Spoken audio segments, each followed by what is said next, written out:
السلام علیکم ورحمۃ اللہ وبرکاتہ۔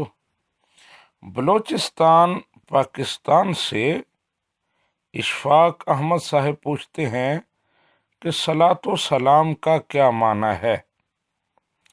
جی اشفاق احمد صاحب، صلاۃ کا معنی ہے رحمت، حمد و ثنا۔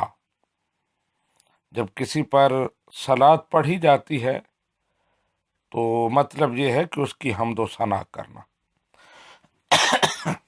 جب اس کی نسبت اللہ سبحانہ و تعالیٰ کی طرف اور فرشتوں کی طرف ہو تو مطلب یہ ہے کہ اللہ سبحانہ و تعالیٰ اور فرشتے نبی رحمت صلی اللہ علیہ وآلہ وسلم کی حمد و ثنا کرتے ہیں، آپ کا شرف اور آپ کا فضل اس کو بیان کرتے ہیں، آپ کی تعظیم و تکریم کو ظاہر کرتے ہیں۔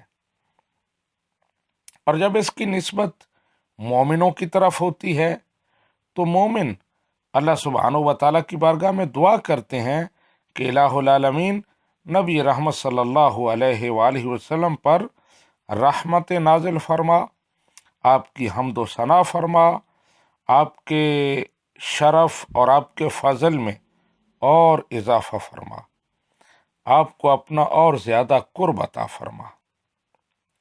جہاں تک تعلق ہے سلام کا تو اس کا معنی ہے تسلیم کرنا، مان لینا، اطاعت کرنا۔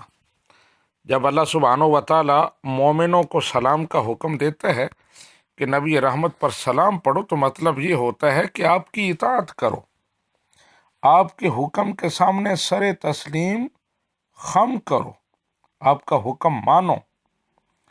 اور جب بندہ مومن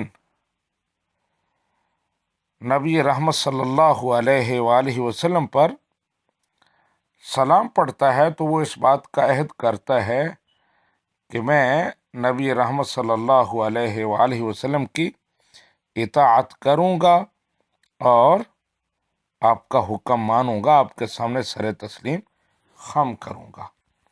ھذا ما عندی واللہ ورسولہ اعلم بالصواب۔